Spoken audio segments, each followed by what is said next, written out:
সবচেয়ে বড় চ্যালেঞ্জ সেটা হচ্ছে আল্লাহকে পাওয়া। কি করা? যে আল্লাহর কাছ থেকে আমরা এসেছি সেই আল্লাহকে দুনিয়াতে এবং আখিরাতে পাওয়া, এটাই চ্যালেঞ্জ। আল্লাহকে যে ব্যক্তি পেয়েছে সে দুনিয়ার সব পেয়ে গেছে। আল্লাহকে যে পায় নাই সে আসলে কিছুই পায় নাই, ইহকাল পরকালের কিছুই পায়নি। এখন আমরা আল্লাহকে পাবো কিভাবে? এটা বড় প্রশ্ন না? যে আল্লাহর কাছ থেকে, যে জান্নাত থেকে আমরা পৃথিবীতে চলে আসলাম, সেই জান্নাতে যেতে হলে তো আমাকে আল্লাহকে পেতে হবে। আল্লাহকে পেতে হলে আমার কি কি করণীয়? খুব শর্ট করে আমি কয়েকটা পয়েন্টস আপনাদেরকে শেয়ার করছি। 1 নাম্বার, আল্লাহকে পেতে হলে অবশ্যই তার নবী মুহাম্মদ সাল্লাল্লাহু আলাইহি ওয়াসাল্লামকে অনুসরণ করতে হবে। এছাড়া আল্লাহকে পাওয়ার দ্বিতীয় কোনো পথ নেই। আল্লাহকে পেতে হলে অবশ্যই তার নবী মুহাম্মদ সাল্লাল্লাহু আলাইহি ওয়াসাল্লামের আদর্শগুলো জীবনের প্রতিটা ক্ষেত্রে বাস্তবায়ন করতে হবে।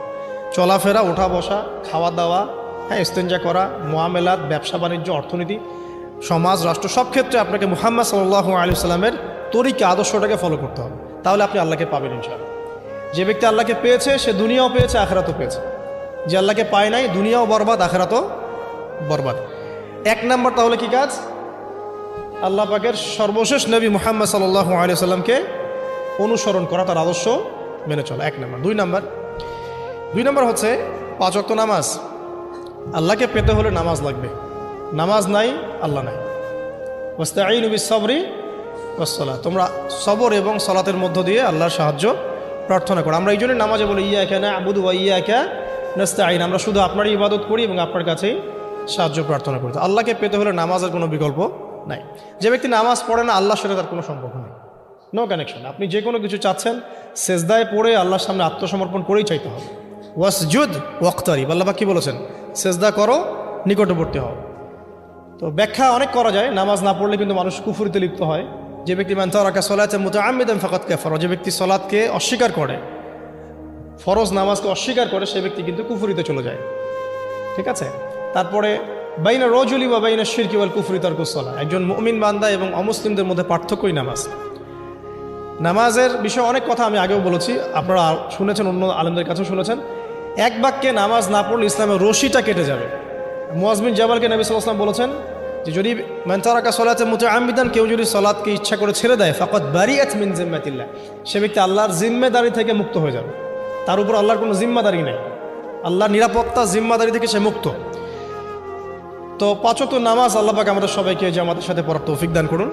এর পাশাপাশি নফল নামাজ বাড়িয়ে দেওয়ার তৌফিক দান করুন, এবং স্পেশালি তাহাজ্জুদের নামাজ যদি পারেন 2 রাকাত হলেও নিয়মিত তাহাজ্জুদের নামাজ পড়ার তৌফিক আল্লাহ পাক আমাদেরকে দান করুন। আর নামাজের বাহ্যিকতা নিয়ে এত বেশি ঝগড়ায় যাবেন না। এখন আমরা যত ঝগড়া নামাজের বাহ্যিকতা নিয়ে, হাত বাঁধা, রফুল ইয়াদাইন, আমিন আর পায়ে পা, এগুলো নিয়ে ঝগড়া শেষ আছে? নাই। ইসলামের বিরোধী শক্তিরা হাত ভেঙে ফেলার পায়তারা করে ফেলেছে অলরেডি। হাতই না থাকলে আপনি বাঁধবেন কোথায়? মনে করেন আপনার হাতই নাই, বাঁধবেন কি উপরে না নিচে? তো এই হাত তো ভেঙে ফেলার পায়তারা করা হয়েছে। এখন আপনি পড়ে আছেন বাঁধার কোন জায়গায় বাঁধবেন সেটা নিয়ে, অথচ পুরো বৈশ্বিক চক্রান্ত মুসলিমদের বিরুদ্ধে, হাতটাই ভেঙে ফেলে দিবে। তুই বাঁধবি কোথায় হাত? তারপর দেখব। এটা আমরা বুঝতে পারি না। এটা বোঝার জন্য যে জ্ঞান, ইলম, নূর দরকার, তা তো নাই আমাদের মধ্যে। এই জন্য আপোষের ঝগড়া নিয়ে পড়ে আছে। যে ছোটোখাটো যে ইখতিলাফি মাসআলাগুলো চলে আসছে দীর্ঘদিন থেকে, এগুলোর কোনো সমাধানে আসতে পারবে না কিন্তু কেউ। পক্ষে বিপক্ষে কথা চলতেই থাকবে কিয়ামত পর্যন্ত, ওইগুলো নিয়ে আমরা ব্যস্ত আছি। তো আমি রিকোয়েস্ট করব নামাজের আধ্যাত্মিকত্বের দিকে ফোকাস করুন। নামাজের আধ্যাত্মিকত্ব কি? আপনি আল্লাহর সামনে দাঁড়িয়েছেন, দুনিয়ার সাথে এখন আপনার কোনো সম্পর্ক নেই, আপনি এবং আল্লাহ, মাঝখানে কিছু নাই। নামাজে যা পড়ছেন, সূরা ফাতিহা, অন্যান্য সূরা, রুকু, তাসবিহ, সিজদা, তাশাহুদ, দরুদ, অর্থ বোঝার চেষ্টা করেন এবং অর্থের দিকে ফোকাস করেন, আল্লাহকে পাবেন ইনশাআল্লাহ। সিজদায়, রুকুতে যখন যাচ্ছেন, আপনি চিন্তা করেন যে আপনি মহাবিশ্বের মহা শক্তিধর আল্লাহ রাব্বুল আলামিনের সামনে মাথা নত করেছেন। আপনি চিন্তা করেন যে আল্লাহ আপনাকে দেখছেন। এখন যখনই মানুষ নামাজে দাঁড়ায়, আল্লাহ পাক তার দিকে দৃষ্টি নিবদ্ধ করে, এবং যখন মানুষ এদিক ওদিক তাকানো শুরু করে নামাজে, আল্লাহ পাক মুখ ঘুরিয়ে নেন। হ্যাঁ, নামাজে ওই যে আমরা যে ডিজিটাল নামাজ পড়ি না, এখন ডিজিটাল মানে 4 রাকাত নামাজ 4 মিনিটে শেষ। এক রুকু করলে সেজদা পাওয়া যায় না, সেজদার তাসবিহ পড়লে আবার এদিকে দেখা যায় যে দ্বিতীয় সেজদায় চলে গেছে অলরেডি, ওঠার আগে। অনেক ক্ষেত্রে ইমাম সাহেবরাও খুব দ্রুত নামাজ পড়ান, অনেক দ্রুত পড়ান। এত দ্রুত নামাজ পড়াবেন কেন?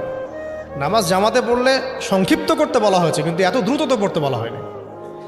এখনও দেখবেন মক্কা মদিনায় গিয়ে নামাজ দেখবেন, মাশাআল্লাহ, নামাজটা তাদের মাশাআল্লাহ, এটার প্রশংসা না করলে হক আদায় হবে না। নামাজটা অসাধারণ, ধীর স্থিরভাবে ফজরের নামাজ 20 মিনিট 15 মিনিট 20 মিনিট পড়াচ্ছে নামাজ, রিল্যাক্স। নামাজে দাঁড়ালে চমৎকার তেলাওয়াত হচ্ছে, আপনি ভুলে যাচ্ছেন নিজেকে।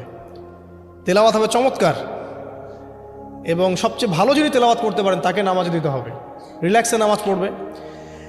ক্ষেত্র বিশেষে আপনি শর্ট করতে পারেন, কিন্তু সবসময় কেন আমরা 4 রাকাত নামাজ 3 মিনিটে শেষ করে দিব? আবার নামাজের পর দোয়াটা হবে লম্বা, অথচ নামাজটাই ছিল দোয়া, নামাজটাই কিন্তু দোয়া। এখন সেজদায় আমরা যদি কান্নাকাটি করতে না শিখি, আল্লাহর সামনে আমি মাথা নত করেছি, এখানে নিজের মনের যত আবেগ আকুতি দোয়া এগুলো আল্লাহর সামনে ঢেলে না দিতে পারি, এই দোয়া কালাম না শিখি, তাহলে তো নামাজের আধ্যাত্মিকত্ব অর্জন হলো না।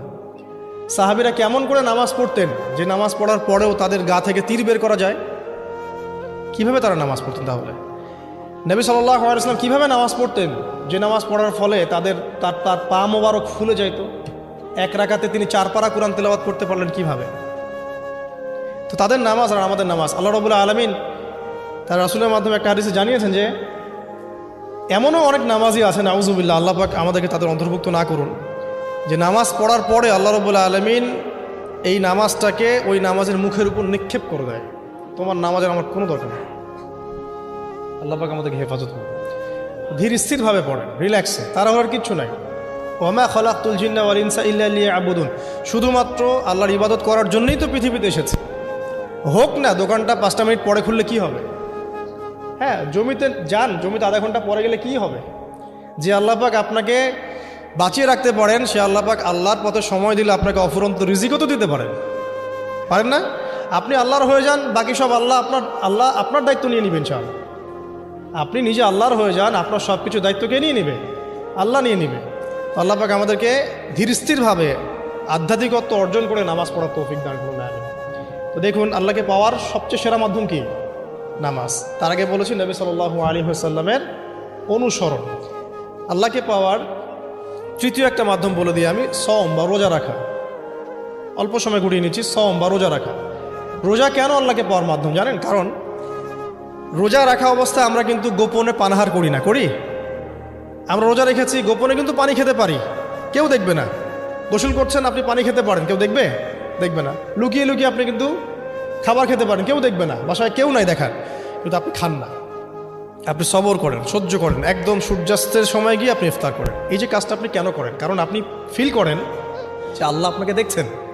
কেউ আপনাকে দেখুক না দেখুক, আল্লাহ আপনাকে দেখছেন। এটাই হচ্ছে ইহসান, এটাই হচ্ছে আল্লাহ পাকের মারিফতকে উপলব্ধি করা। আল্লাহ রাসূল সাল্লাল্লাহু আলাইহি ওয়াসাল্লাম বলেছেন, ইহসান হচ্ছে আন তা'বুদাল্লাহা কাআন্নাকা তারাহু, তুমি এমনভাবে আল্লাহর ইবাদত করবে যেন তুমি আল্লাহকে দেখছো। ওয়া ইল্লাম তাকুন তারাহু ফাইন্নাহু ইয়ারাক, তুমি আল্লাহকে দেখতে না পারলেও বিশ্বাস করবে আল্লাহ তোমাকে দেখছেন। তো এটা রোজা রাখলে উপলব্ধি হয় না যে আল্লাহ আমাকে দেখছেন? এটা হচ্ছে আল্লাহকে পাওয়ার মাধ্যম।